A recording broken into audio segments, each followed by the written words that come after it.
Hi! Good day mga makadaw! Nakita mo na ba ang ganda ng Puerto Princesa Underground River? Bakit ito tinaguri ang 7 Wonders of Nature?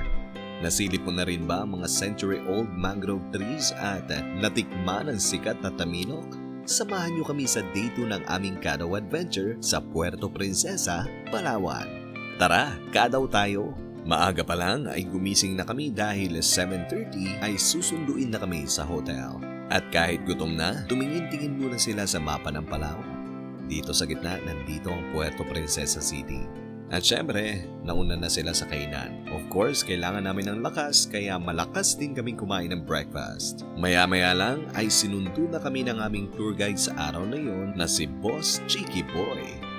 Well, kami ang unang sinundo kaya dadaanan pa namin ang iba naming mga kasama. Nasa 2 oras din ang biyahe papuntang Underground River kaya fast forward na natin. On the way makikita ang ganda ng bulubundukin sa Palawan. Sa kalagitnaan ng biyahe ay nag-stop over muna kami sa view deck para bumili ng snacks at syempre mag-picture taking. Nagmerienda na kami kasi bawal daw magbaon ng pagkain mamaya kasi minsan may maunggoy lang sa tabi-tabi pero bawal silang pakainin. Bumili rin kami ng lalagyan ng cellphone para hindi mabasa. Sana all waterproof ang phone, di ba?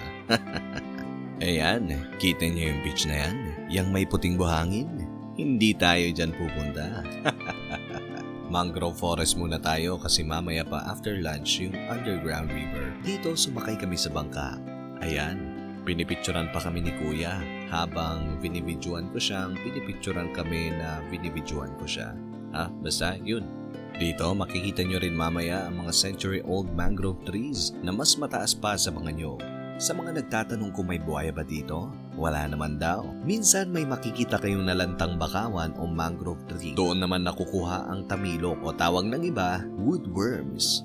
Isang delicacy na must try talaga. Para siyang puti o gray na bulate. Makukuha sa gitna kapag biniyak ang nalantang tangkay ng bakawan. Pero kapamilya ito ng saltwater clams. Sa mga naghahanap ng aphrodisiac, ito ang itry ninyo. Sabi nila kapag mahaba ang kinain mo, mahaba daw ang epekto. Kapag maiksi, maiksi din daw ang epekto. Pero kapag putol-putol ang kain mo, putol-putol din daw ang effect. Siyempre, kinalabit ko na naman sila para magpa-picture pero video pala. Aba, hindi pwedeng hindi ko matikman ang tamilok. Kuya, wait lang Experience mo na? Ew. Sorry ka na na. Yak. Yak. Sarap yan, sir. Sir, mahaba effect niyan. Mahaba eh. Para mahabang tuloy-tuloy. Huwag mong putulin ha. Ngayain mo sarap yan. Kasi kung lunukin na niya siya, hindi niya malalasahan. Sarap diba? Hindi na yan talaga. Yan. Yan nga sir, para kunyari, talagang totoo na kain niyo sir. Sige naman.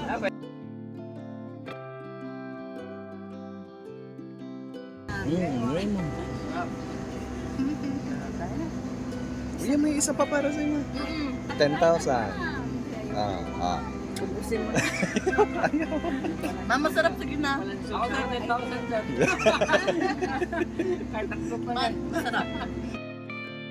At sa huli ako rin ang umubos. O-order pa sana ako kaso aalis na kami. At kakain na din kasi kami dahil lunchtime na. Nako, no choice. Sa ayaw ko man o gusto, sa gusto kami kakain. Gusto, Grill and Resto. Sarap. Buffet ang kainan, kaya pakwal na naman. Taway. After kumain, dumiretso kami sa pier at sumakay ng bangka papunta sa Underground River. On the way, kita na ang ganda ng dagat.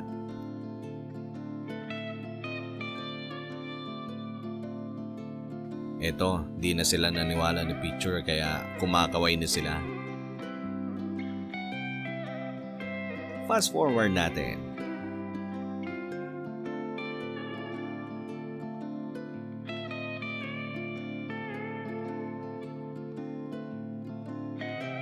Ayan, nandito na. Pagbaba ay picture na naman. May 2 minutes na trekking bago marating ang bukanan ng Underground River. Pinagsuot din kami ng hard hat para sa safety. Nagpalit pa ako ng hard hat kasi hindi ko mapasikipan yung nakuha ko kanina kaya ako naiwan. Lahat sila hanap ng mga unggoy pero wala silang makita. Samantalang nasa likod pala nila. Ito pa. Ayan, di ba? 3 unggoy ang nakita ko. Pero bakit sa akin lang sila nagpakita? Ito na ba yung tinatawag nilang lukso ng dugo? Ayan, pagdating ay pinagsuot kami ng audio device. Bawal kasi ang maingay sa loob. Lahat ng explanations at informations ay maririnig sa kanilang audio device. At handa na nga kaming sumakay. Swerte ko kasi ako yung nasa harap. Video yan, video. Ay, lagyan mo ng bibiktima dyan sa video mo. This is the moment.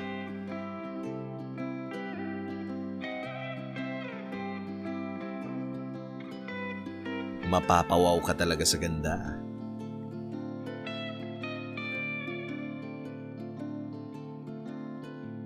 Sabi ni Boss Chiki Boy, parang holy water daw ang pumapatak na tubig sa loob ng kuweba kasi nakakabuo ng magagandang formations. Huwag lang masyadong umanga kasi kung may lasa na, hindi na holy water yon. Holy na yon.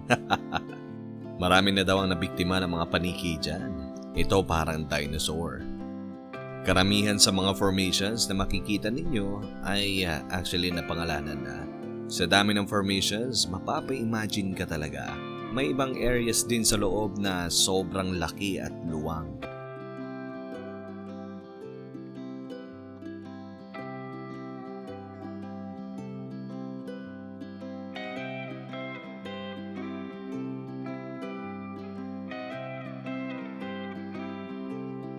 Ito na lang ata ang pinakanaalala kong formation. Itong peanut.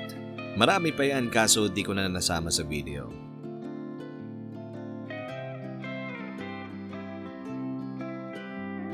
Siyempre kung saan tayo pumasok, doon din tayo lumabas. Swerte natin kasi nung nasa loob tayo umulan pala. And then paglabas natin, tapos na yung ulan.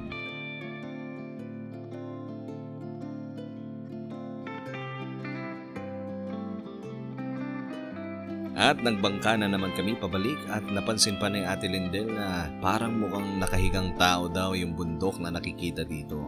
Aba, tindi ng imagination.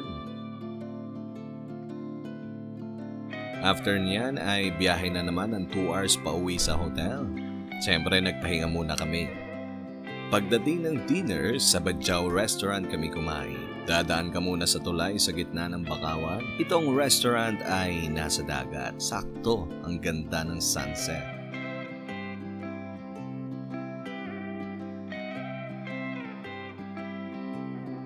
At syempre, bakwal na naman. Taway! At dito natatapos ang ating day 2. Abangan ang susunod na Karaw Adventure natin dahil mag-island hopping naman tayo sa Honda Bay. Ciao!